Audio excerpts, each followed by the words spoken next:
No European distraction for Celtic as they tried to wrestle the title back from Rangers. At home to Hearts, they were bidding to stretch their sequence of league wins since Neil Lennon took charge to a dozen. And supporters remembered Jock Stein 25 years after his death.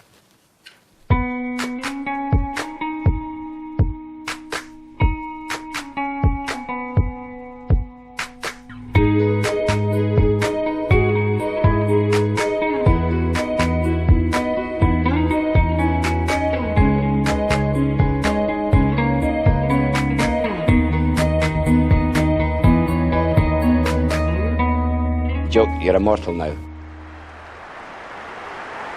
Jock Stein fondly remembered, and pre-match yesterday a minute's applause around the ground to mark his memory.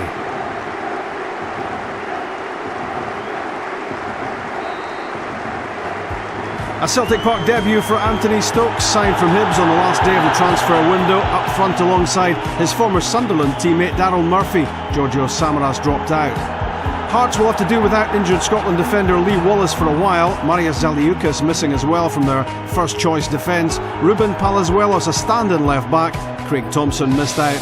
Match highlights with Al Lamont. Deep corner finds Kyle at the back post. Forster's there, and eventually he dives in the ball, but Kyle had found a bit of room. He was unmarked at the back post, and often those end up in the back of the net.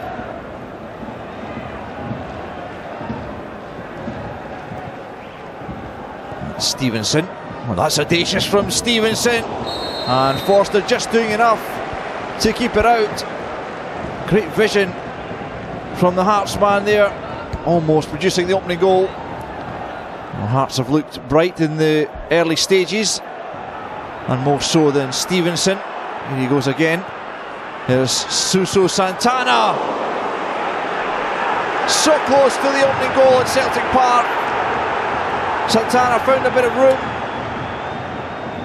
but Hearts just unable to find the breakthrough. And here goes Daryl Murphy trying to do likewise for Celtic. There's Forrest in the middle. Well, they could have been behind only 60 seconds before, but Celtic have the breakthrough, and it's James Forrest who's put them in front. Daryl Murphy squaring the ball, Barr could only play it on to the feet of Forrest, and it ends up in the back of the net.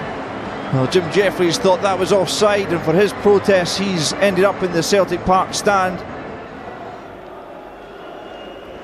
Boozid getting himself into trouble, and perhaps putting his side in trouble here as Forrest zooms in on goal. Maloney couldn't get there, still the danger alive.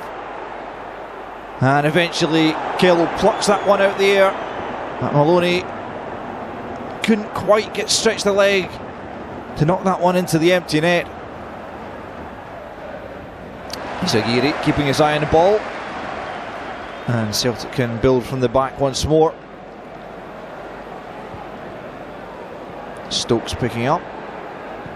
Maloney bends the run, and now he's through on goal. Marian Kello in two minds as what to do. Maloney's round him, he keeps a cool head and doubles Celtic's lead. Well, it was composed finishing from Maloney. Kello could do nothing to stop him, and Egert Jonsson's despairing dive on the line couldn't keep the ball out. And Sean Maloney has his second goal of the SPL season.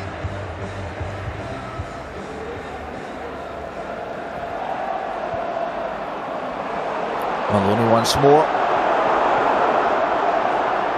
driving at the Hearts defence. He's got Stokes outside him. Stokes going for the debut goal, denied by Kello. First real opportunity for Stokes to get that first Celtic goal. That's slack from Hearts, and it gives Celtic the opportunity to come forward once more. Poor defending by Jonsson. Maloney's in there. Kello eventually just dives on the ball, but the defending was woeful from Hearts, and Celtic should really have added to their advantage. Maloney just wanted to walk this one into the net.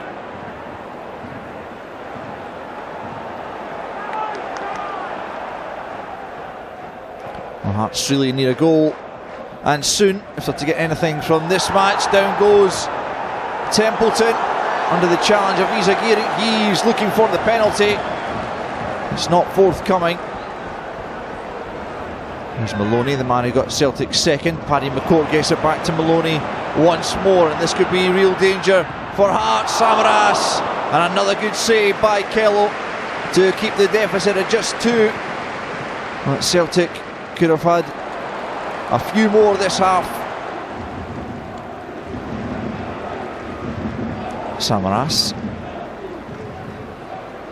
It's McCourt. Dancing past, one challenge and a second. He's in here. Oh, it's sublime from Paddy McCourt. Another outstanding goal.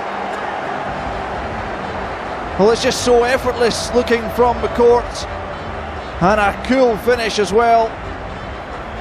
It's another collector's item from the feet of Paddy McCourt.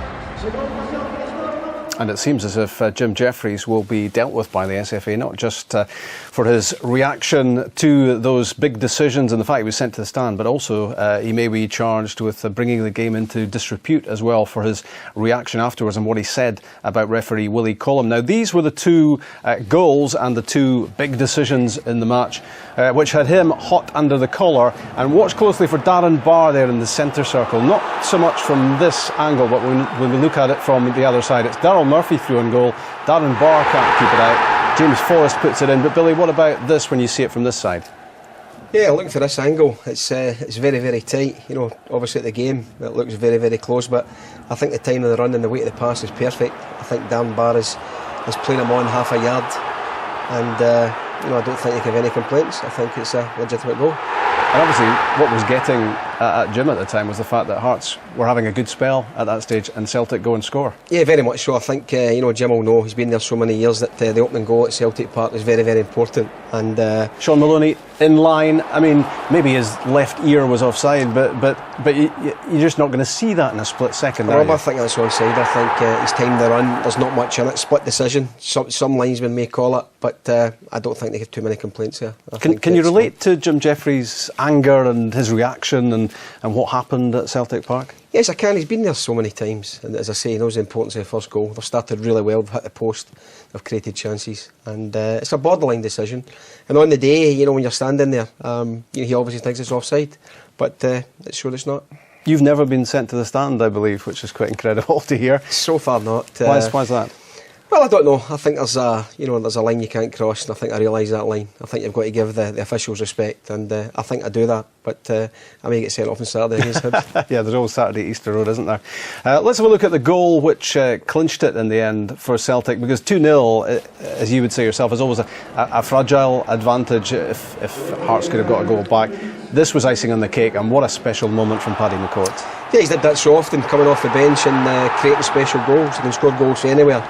You know, plenty to do in the wide area, 2 or 3 Hearts players round about him, and he's did this, I say, on numerous occasions. And you know, if he played with any other team other than Celtic, I think he'd be a starter every week in the Premier League.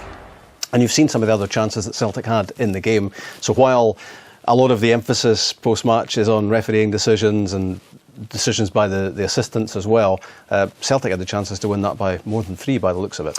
Yeah, I think once you get the first couple of goals, I think, you know, the crowd relax and the players enjoy themselves, you know, playing on the big park, and they've got creative players. They've created numerous chances, and you know, they could have scored more than 3 goals.